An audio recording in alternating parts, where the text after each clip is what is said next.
Episode 69 of the Pilot podcast takes off now.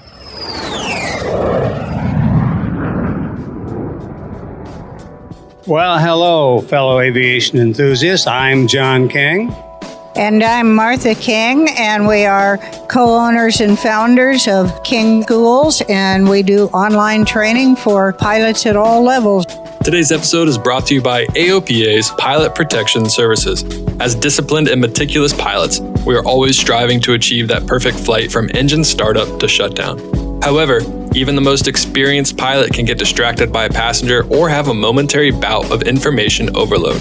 AOPA's Pilot Protection Services knows that your pilot and medical certificates mean everything to you. And that's why their trusted legal services plan attorneys and medical certification specialists are there to help protect you when things don't go as planned.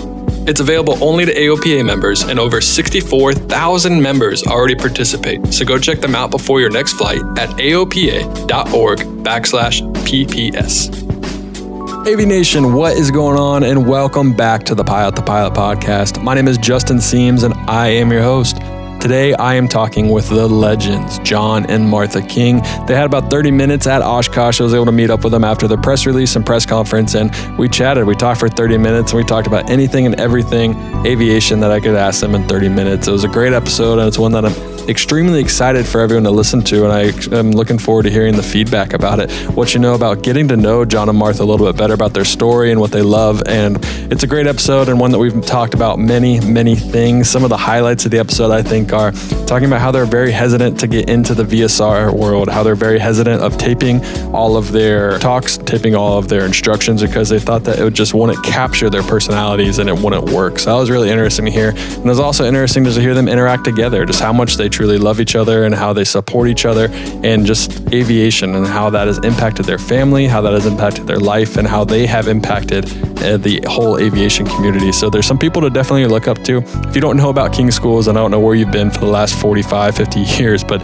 they have been doing some amazing things. So go ahead and check them out, King Schools. And also, please enjoy this podcast. If you do enjoy the podcast, go ahead and leave us a review. You can check us out on Instagram at Pilot the Pilot. You can see our Patreon page, patreon.com/Pilot the Pilot. And also check us out on any social media or any podcast player. Just type in Pilot the Pilot and we will be there.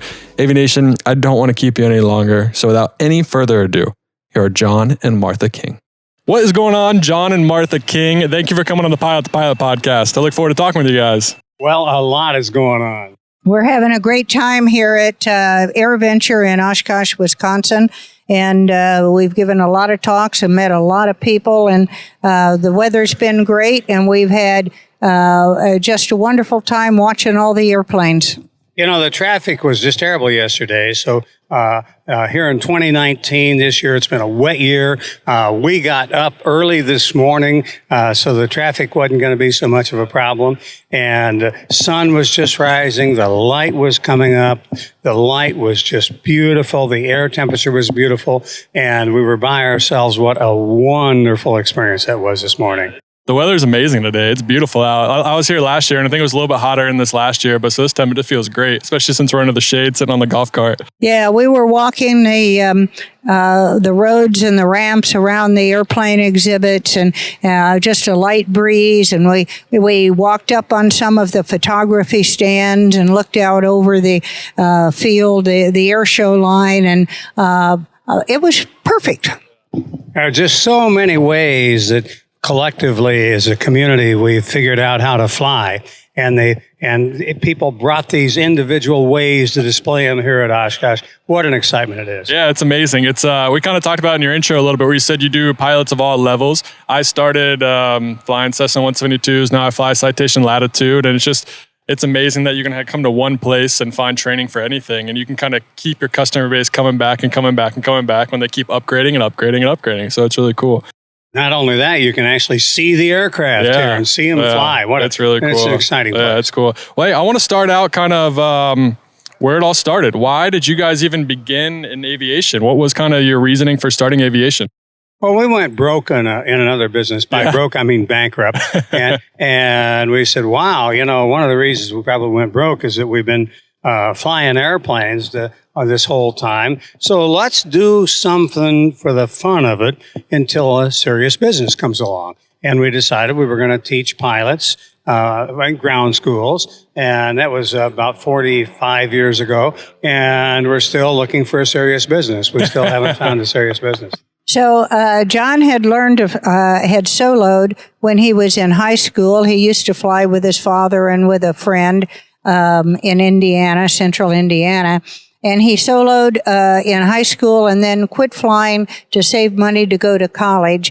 And after we both graduated and we started a business in college and then sold it, and after we sold it, we had both some time and money, and we went out and together got our private pilot certificates. We got them 2 days apart. Oh, that's cool. And basically I did it because I wasn't going to be sick. John really wanted to do it from his childhood, and I wasn't going to be sitting at home while he was out at the airport having fun. Right? So we did it together, and I was kind of doing it with, gritted teeth, grim determination until I did my first solo cross country.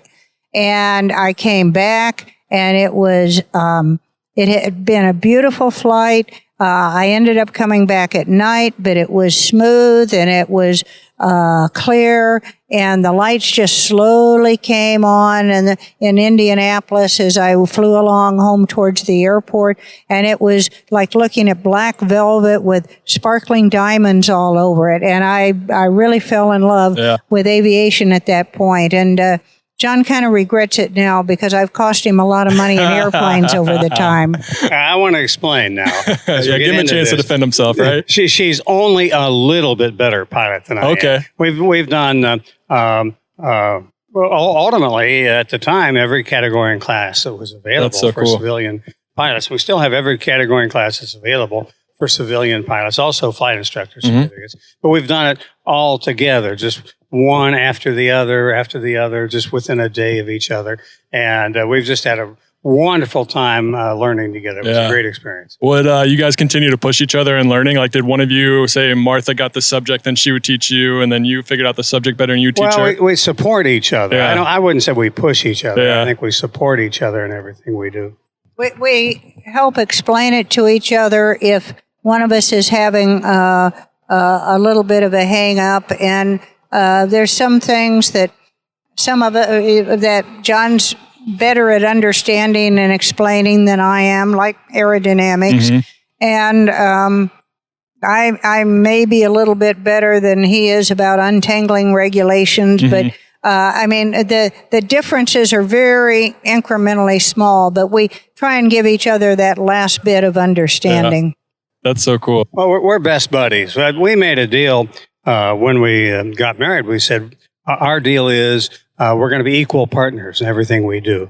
And so she's only a little bit better at flying than I am, and a whole bunch of things. But we're equal partners, and we support each other in everything. That's really cool. My wife is the same way. She's she wants to start flying. She wants to get into flying. She's in med school right now, so she's going to finish med school and then start flying and get into that. But I can already tell she's gonna be better at it than I am. She's got the brains for it. She's got the skills for it. So, but I'm humble. I can be humble about it. So that's really cool. When was kind of the realization that you guys wanted to take this into a career, that you wanted to be flight instructors and kind of start the whole King School's business?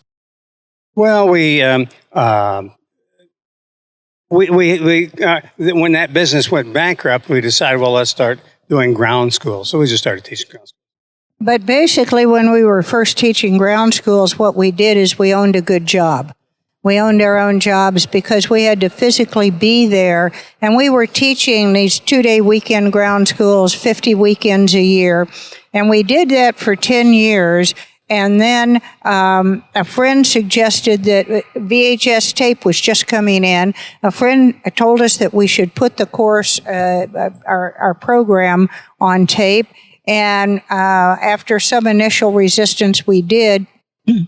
And what that allowed us to do was basically package ourselves in a box and ship it off to customers all across the country and indeed all around the world.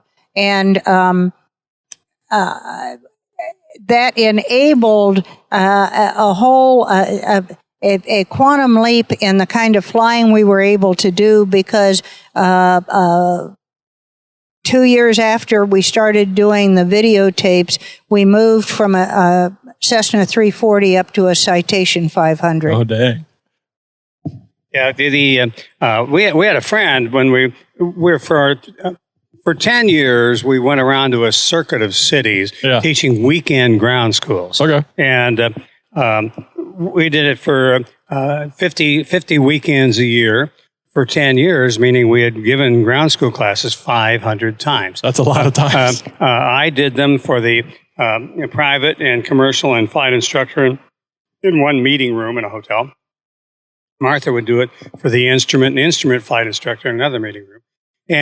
And we had all our speeches down, our jokes down, how to get into a subject. If you had 50 people in a room and they all look stupid, you realize there's really only one stupid guy in the room, and it's me. And so we got all our lines down. We got our speeches down. We knew how to get into a subject. We knew how to make it so people could understand it easily and it was clear and fun for them. So when we put our courses on video, when the guy says you should put these courses on video, I says, well, it just goes to show you don't know one thing about our business. It won't work on video because it requires our dynamic personal presence, medium in the eye, for it to work. The guy says, well, I don't know how you can say that if you haven't tried it. So we put the courses on video. And as I say, they were good because we had been giving those same seminars 500 times. Yeah. So by the time we put them on video, we had them down. We had them good. We had all the lines down. So initially there was some skepticism then about joining. I didn't think it would work. Yeah. I didn't think it would work. Well, video was a new concept. Yeah. They were just beginning to get household videos. Martha and I are arguing over the microphone here. Not that we would do that very often, but in any event, it worked, and we very, very soon wound up teaching half the pilots in the country learning. That's so cool. Just technology. Yeah, it's crazy. As Martha said, we could put ourselves in a box, ship it off to them, and we could teach them in their living rooms. You hugged the mic, and now I've forgotten what I was going to say. But the only skepticism was not from customers. It was initially from us that people would accept this and that it would meet our quality standards and desires. Yeah. But we would have, when we first went on videotape on VHS, only about 4% of the households in the country had a VCR. Oh, man. And so, in a sense, through pure luck, being drug along to it, if you will, we caught the crest of that wave. Yeah. And we would have people who would call us up and order a set of tapes for the private or a set of tapes for the instrument, hang up, and call back 10 minutes later and say, by the way, I don't own a VCR yet. What brand should I get? And so we would have a list by the phone of the most popular brands, high, medium, and low pricing with comparison of the features on it. So depending on what they wanted, they could get the right thing. And we even considered, and fortunately didn't do, private branding VCRs. Oh, wow. Did you say fortunately or unfortunately? Fortunately. Fortunately, we didn't, right. But we were charging for a video course, a ground school course on video, $500. Yeah. And this was in 1983. So it wasn't cheap then. It wasn't cheap at all. And we were selling them like gangbusters. Yeah. It's just amazing how fast they sold. And we wound up with a citation within a year. It's just it ain't right. Those are some good goals to have right there. It ain't fair. Yeah, you know? That's amazing. There's a guy trying to run us down. Yeah, he's trying to run us over. Oshkosh stories. Yeah. What? So when did you guys realize that, hey, this is actually taking off? This is actually working. Was it your first sale? Was it a couple sales after, or was it when people started asking you what VCRs we need to buy so we can watch your videos? I would say probably when they would call us up and buy the tapes and then call back and say, I don't own a VCR. What should I get? We realized then that they wanted our course, and we became students of direct marketing. We learned how to write the ads. We mailed out to flight instructors to begin with. Nice. And along the ways, we've been partners in the business, and we've had business arguments. When we were mailing the videos to flight instructors, I said to Martha, I'd like to start selling these to pilots who are not flight instructors. And Martha says, "Are you crazy? You're going to ruin our business. We're doing so well with flight instructors. We sell them to their customers. We just won't be able to sell them anymore." But as it worked out, that worked well too. So we were just very fortunate. Because the volume of consumers that were willing to pay for it for their own education was quite a bit bigger, multiples bigger than flight instructors who wanted to buy them to teach learning pilots. So that's why it worked out. So decades later now, she's still asking me, "Are you crazy?" What's going wrong with you? Yeah, what's going on? Yeah, we'll never get over that. Yeah. But my wife asks me the same thing every day. Like, what are you doing? So I want to kind of find out more about you guys on flying and kind of your love for flying. What was your favorite rating to get? What was your favorite plane to fly? Kind of some stories that you have from your training or just flying around in the 340 in citation. Well, the most unusual thing in terms of ratings, we got a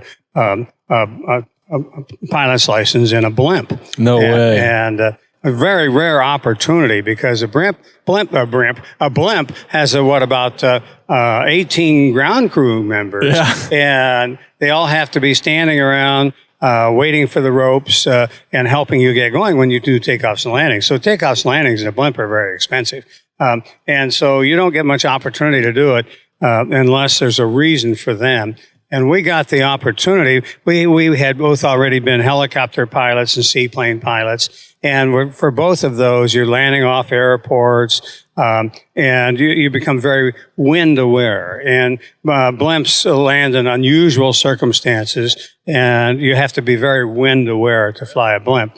And so those are the reasons they wanted us. And we were also could make ourselves available at odd times. So we flew over the U.S. Tennis Open. We flew over the Super Bowl, the playoff games, and so on. So Kentucky Derby. Yeah, it's so cool. Forget the Kentucky Derby. It's so cool what aviation can offer. You know, like probably when you first started, you never thought you'd be in a blimp flying over the U.S. Open, the Kentucky Derby, Super Bowls. It's like that. It's just amazing what aviation can offer. Right.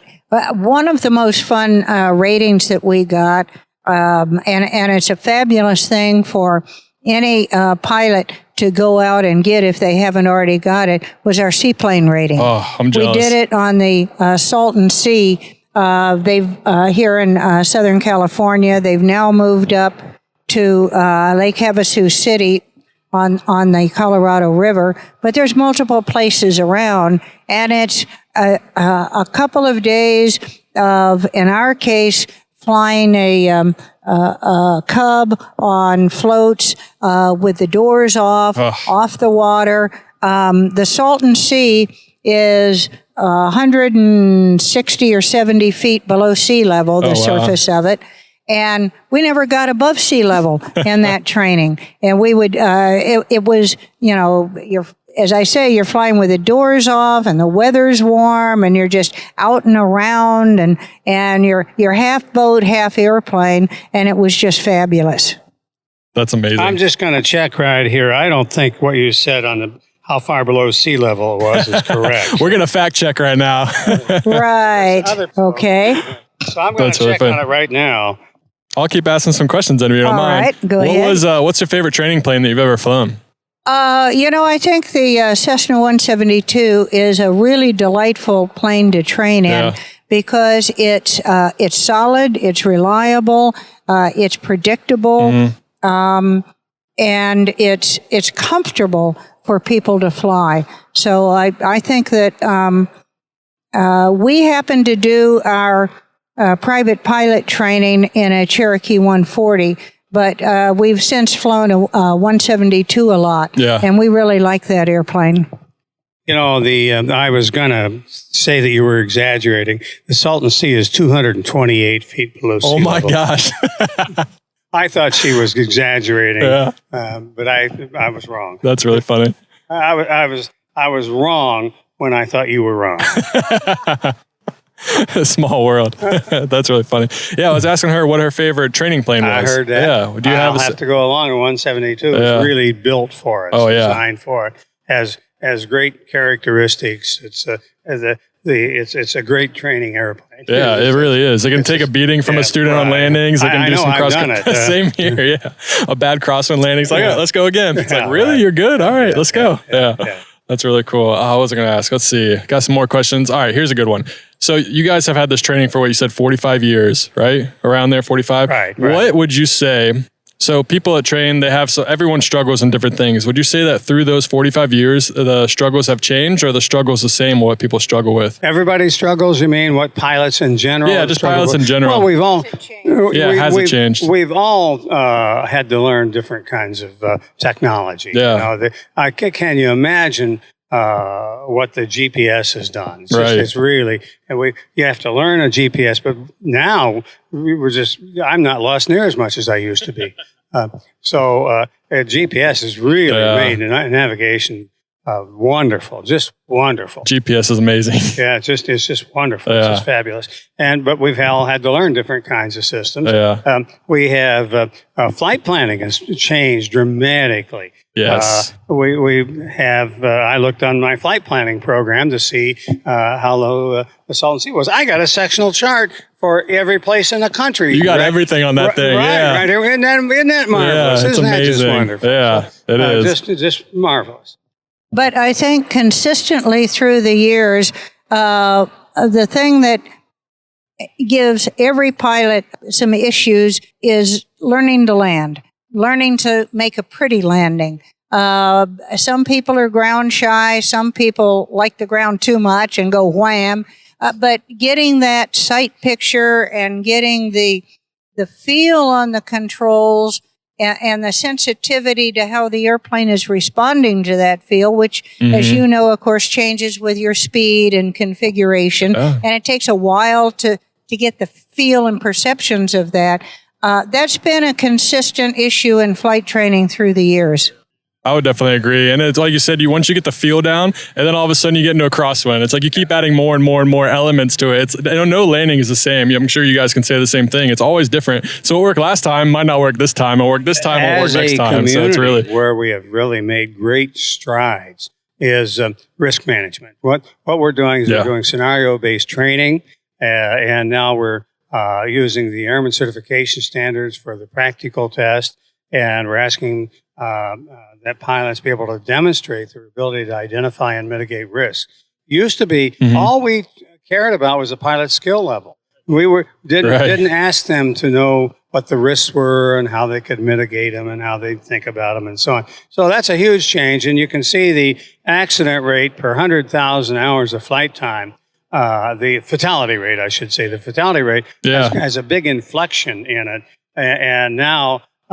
We're improving on the fatality rate tremendously. Yeah. That's live, which is amazing. And that's because we've changed, the whole aviation community has changed the way we talk about risk and demonstrate. Yeah. Which is important to talk about because every single time we take off, we have that risk that something can happen. We may not be coming back. Well, when there is an accident, it's very common for a fatal accident, particularly if it's an airliner and a number of people involved. It's very common for the Secretary of Transportation or the FAA administrator to stand up and say something along the lines of, well, safety is our number one priority. There can be no compromise with safety. And the problem with that is it's not true. It's platitudinous, and it's meant to smooth and reassure the non-flying public. But it's not true because anytime you start an engine, anytime you have a moving vehicle, there is risk, more or less depending on the kind of vehicle and the training of the operator of that vehicle. But you cannot do it perfectly without risk. Now, there's especially risk to an airplane if you fly it. And they always say the ship is safest in a harbor, but that's not what a ship is for. And the same way with an airplane, there is risk associated with flying. And we've now, as a community, started identifying the fact that there is risk, and we're going to do a better job of managing it. That's a big improvement we've made. Yeah, I would definitely agree. So I got a little rapid fire section that I like to do, and it's 5 minutes left. yeah, perfect. Okay, That's why I was great. going to kind of wrap it up a little bit. So I got a little rapid fire section for you guys, and just some really quick questions. Just say the first thing that comes to your mind. It's like you like Cessnas, you like Pipers, you like favorite airport, least favorite airport, that kind of thing. So we already asked the Cessna question. The trainer was, what's your favorite plane to use for training? So I'll move on. What was your favorite airplane or favorite airport you've ever landed at, if you have one? Well, I don't know. I can't think of a favorite airport. I can start off with mine if you want. I like Jackson Hole, Wyoming. Jackson Hole, Wyoming was the best airport. Yeah. Up in the air up there. Yeah, it's a gorgeous area. It's a beautiful country. Yeah. Yeah. Yeah, it's a beautiful country. My favorite airport is whichever one takes me to a fun adventure. That's a great answer. Yeah. That's a great Oshkosh. We'll just go with Oshkosh for now. This is a fun adventure, right? Yeah. What is one of your favorite approaches if you guys have one? Kind of over mountain, like do you like mountain airports better, beach airports, or approaches through the flyover states? Well, we're using we have an old Falcon 10, which is my favorite airplane. That's awesome. And we're using it for transportation. My favorite approach would be LPV. But we like, we like both the mountains and the beaches. Living in San Diego, we have a fair amount of access. We've gone fairly often down to Mexico, down to Zihuatanejo Airport and the beaches there. Yeah. The problem is we don't like, we're not creatures of habit when it comes to where we're going to. We like to go to new places. So it's hard to come up with a favorite airport that we always go back to. What is, let's see, what's your favorite airliner? Do you guys have a favorite airliner? We don't ride the airlines because we're maintaining an aircraft. All right. What is, do you have a favorite, so you don't fly the airlines. One of my questions I like to ask is what's your favorite food to get when you're doing connecting we don't flights? know what a connecting flight is. So how about this? I'll word it this way. When you land and get a crew car, what's your favorite kind of food to go get from there? Do you like to go find the barbecue spots? Do you like to go find the taco shops? Texas What's your favorite? barbecue is awfully good. There are airports in northern Texas, around Amarillo. There's one, Dumas, Texas. What county is that? That's Moore County, in which there's a Texas barbecue restaurant on the airport. And that's a great county. That's amazing. If you ever get the chance to fly in North Carolina, it's called BQ1. It used to be called 5NC3. It's called Pick and Pig. It's a fly-in restaurant with barbecue right there, and you watch planes take off and land. It's an amazing spot. Yeah. It's one of the best ones. So, hey, John and Martha, I appreciate you coming on the podcast. I don't want to take up any more of your time. You guys are very, very busy. So I want to say thank you for coming on, and thank you for everything you've done for the aviation community as a whole. It's changed the game. You guys have really changed the game. Like you said, you grew up with the technology, and it's helped all the other creators and all the other flight instructors know that this is possible. So we're very thankful. Well, Justin, thank you. Thank you very much for having us on. No problem. I really appreciate it. And that is a wrap of episode number 69 featuring John and Martha King. Aviation, I truly hope you enjoyed this episode. And as I said earlier, if you did enjoy this episode, please leave us a review. You can check us out on iTunes. You can leave us a review on there. Let us know what you think. We have 331 reviews right now. By the end of the year, I'm hoping to get to 400. I don't know if that's a crazy goal or not, but if you know anyone that's listening to the podcast and hasn't let a review, go ahead and let them know that they need to leave a review so we can go ahead and get that up to 400. And also check out our Patreon page. Patreon has helped me buy the equipment necessary to do this podcast. I bought a digital recorder, bought some microphones, and now I have a new computer, which is going to help me create the best content possible. So consider supporting Pilot to Pilot on Patreon as well. The money goes to very good use, and you also get some cool swag in return if I do say so myself. So check that out. And Aviation, I don't want to keep any longer. As always, happy flying, and I'll see you next week.